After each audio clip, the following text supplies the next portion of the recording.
Hello students, welcome back. हम कर रहे हैं इंडियन इकोनॉमी चैप्टर नंबर 1 और आज का हमारा टॉपिक है features of Indian economy. Features of Indian economy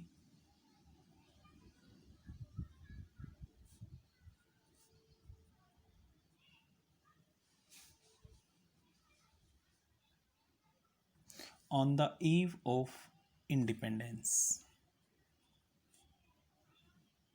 on the eve of independence. जब हम इंडिपेंडेंट हुए 1947 में, 15 अगस्त 1947 में, उस समय हमारी इकोनॉमी, इंडियन इकोनॉमी की क्या क्या फीचर्स थी, इसके बारे में हम डिस्कस करेंगे। पहली फीचर थी स्टेगनेंट इकोनॉमी। स्टेगनेंट इकोनॉमी क्या होती है? Stagnant economy is the one which shows little or no growth in income. Stagnant economy वो इकोनॉमी होती है जो बहुत कम या बिल्कुल बहुत कम या ना के बराबर ग्रोथ को शो करे, उस इकोनॉमी को स्टेगनेंट इकोनॉमी कहा जाता है। 1860 से लेकर 1925 तक हमारी जो पर कैपिटा इनकम थी, उसमें जो ग्रोथ रेट थी वो 0.5% थी। पर कैपिटा इनकम में ग्रोथ रेट बिल्कुल कम 0.5% थी। 1% की भी ग्रोथ नहीं हुई लगभग 65 साल में। जो इनकम में ग्रोथ का रेट था वो सिर्फ 0.5% थी। और अगर हम बात करें 1925 से लेकर 1950 तक, तो ग्रोथ रेट इससे भी कम थी, 0.1%।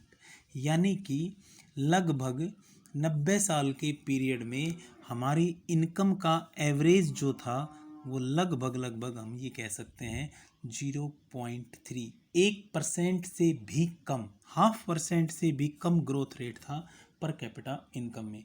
और इस तरह की जो इकोनॉमी होती है उसको स्टेगनेंट इकोनॉमी कहा जाता है, जिसमें ग्रोथ रेट बहुत कम या बिल्कुल ही ना हो। ऐसी इकोनॉमी को स्टेगनेंट इकोनॉमी कहा जाता है। तो इंडिपेंडेंस के टाइम पर हमारी इकोनॉमी स्टेगनेंट इकोनॉमी थी। दूसरी फीचर थी इसकी backward economy. Indian economy on the eve of independence was a backward economy. Backward economy means backward economy is the one in which per capita income is very low. ऊपर वाला point ही लगभग वैसा ही है। जो per capita income थी 1947-48 में, जब हम इंडिपेंडेंट हुए थे, तब प्रति व्यक्ति आय per capita income just 230 rupees थी। सिर्फ 230 रुपये पर कैपिटा इनकम थी उस टाइम पर। And the bulk of the population was poor, और जनसंख्या का एक बड़ा हिस्सा पुअर था, गरीब था। विदाउट सफिशिएंट फूड, उनके पास सफिशिएंट फूड भी नहीं था पेट भरने के लिए। And without sufficient clothing and shelter, पहनने के लिए उन लोगों के पास कपड़े नहीं थे, और रहने के लिए उन लोगों के पास क्या, मकान नहीं था। Unemployment was रैम्पंट। रैम्पंट का मतलब होता है चारों तरफ फैली हुई थी। बेरोजगारी है वो चारों तरफ उस टाइम में फैली हुई थी। और ये सारे के सारे लक्षण क्या हैं? बैकवर्ड इकोनॉमी के हैं। बैकवर्ड इकोनॉमी वो इकोनॉमी होती है जिसमें per capita income very low होती है, और सफिशिएंट फूड नहीं होता, सफिशिएंट क्लॉथिंग नहीं होती, सफिशिएंट शेल्टर नहीं होता, अनएम्प्लॉयमेंट बहुत ज़्यादा होती है। ऐसी इकोनॉमी को बैकवर्ड इकोनॉमी कहते हैं। तो इंडिपेंडेंस के टाइम पर हमारी इकोनॉमी बैकवर्ड इकोनॉमी थी। तीसरी फीचर थी इसकी agricultural backwardness. Agricultural backwardness. Nearly 72% of the country's working population was engaged in agriculture at the time of independence. Independence के टाइम पर लगभग वर्किंग पॉपुलेशन का 72% हिस्सा एग्रीकल्चर में इन्वॉल्व था, एंगेज था। But contribution to GDP was only 50%। लेकिन ये 72% जीडीपी में अपना कंट्रीब्यूशन देते थे सिर्फ 50% का।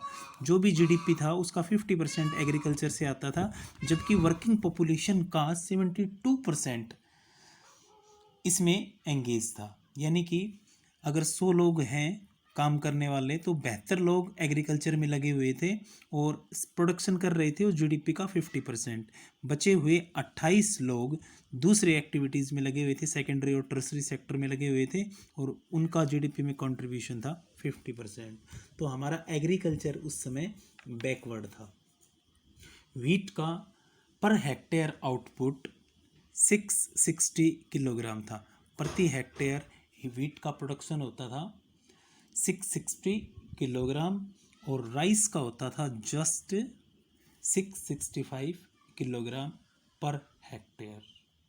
तो इस तरह से हमारा एग्रीकल्चरल सेक्टर, जिसमें बहुत सारे लोग इन्वॉल्व थे, एंगेज थे, उसमें बैकवर्डनेस थी। ये हमारी तीसरी फीचर थी। चौथी फीचर थी इंडस्ट्रियल बैकवर्डनेस। इंडस्ट्रियल बैकवर्डनेस, जिस तरह से हम एग्रीकल्चर में पिछड़े हुए थे, ठीक उसी तरह से हम इंडस्ट्रीज़ में भी पिछड़े हुए थे।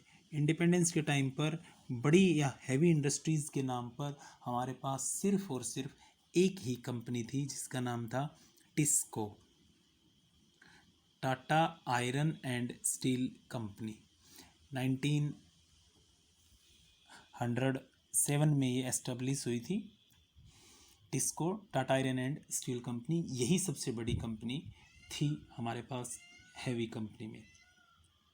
There was a virtual lack of the basic and heavy industries in the country, and the production of machines was almost negligible. जो मशीन से प्रोडक्शन होता था हमारे यहाँ वो लगभग ना के बराबर था। Small scale and cottage industries were almost ruined. Small scale और कॉटेज इंडस्ट्रीज़ को ब्रिटिशर्स ने लगभग बर्बाद कर दिया था। और कैपिटल गुड्स मशीनों के रिक्वायरमेंट के लिए जो इंडियन इंडस्ट्रीज़ था वो फॉरेन पर डिपेंड करता था। तो इंडिपेंडेंस के टाइम पर हमारी इंडस्ट्री भी एग्रीकल्चर की तरह बहुत ही ज़्यादा बैकवर्ड थी। पांचवी फीचर थी उस समय की, इंडिपेंडेंस के टाइम पर हमारी इकोनॉमी की पांचवी फीचर थी रैम्पंट पॉवर्टी।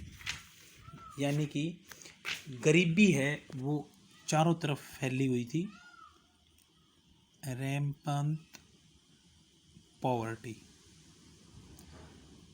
लोगों के पास काम नहीं था, चारों तरफ पॉपुलेशन है वो पॉपुलेशन ज़्यादा थी और एम्प्लॉयमेंट था नहीं, तो गरीबी है वो फैली हुई थी।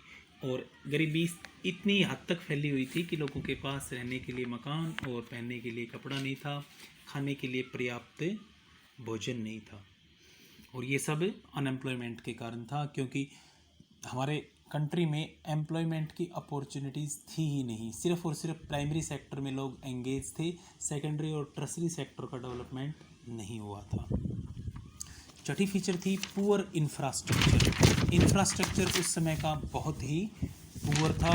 इंफ्रास्ट्रक्चर दो तरह का होता है, एक होता है इकोनॉमिक इंफ्रास्ट्रक्चर और दूसरा होता है सोशल इंफ्रास्ट्रक्चर। इकोनॉमिक इंफ्रास्ट्रक्चर में आते हैं ट्रांसपोर्टेशन, कम्युनिकेशन एट्सेट्रा, और सोशल इंफ्रास्ट्रक्चर में इंक्लूड होते हैं हेल्थ फैसिलिटीज़, एजुकेशन फैसिलिटीज़। ये सभी उस समय बहुत ही पुअर कंडीशन में थी। इंफ्रास्ट्रक्चर लगभग ना के बराबर था। ट्रांसपोर्टेशन में रेलवे का डेवलपमेंट कुछ हिस्सों में इंडिया के किया गया था, और वो इसलिए किया गया था ताकि इंडिया से रॉ मटेरियल है वो पोर्ट्स तक पहुंचाया जा सके, बंदरगाहों तक पहुंचाया जा सके। तो इंफ्रास्ट्रक्चर उस समय था ही नहीं, एजुकेशन की फैसिलिटी नहीं थी, हेल्थ फैसिलिटीज़ नहीं थे, रोड ट्रांसपोर्ट, कम्युनिकेशन, कोई फैसिलिटीज़ नहीं थी, इलेक्ट्रिसिटी वगैरह कुछ नहीं था।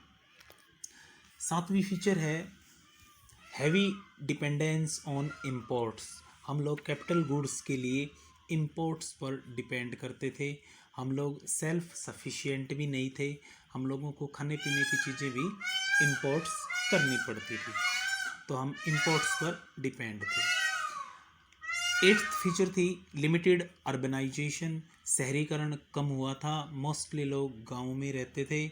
इन 1948 only 14% of the population lived in urban areas while 86% lived in rural areas. Rural area में लोग ज़्यादा रहते थे, शहरीकरण हुआ नहीं था, तो अर्बनाइजेशन था वो उस समय लिमिटेड था। तो ये कुछ फीचर्स थी इंडिपेंडेंस के टाइम पर हमारी इकोनॉमी की।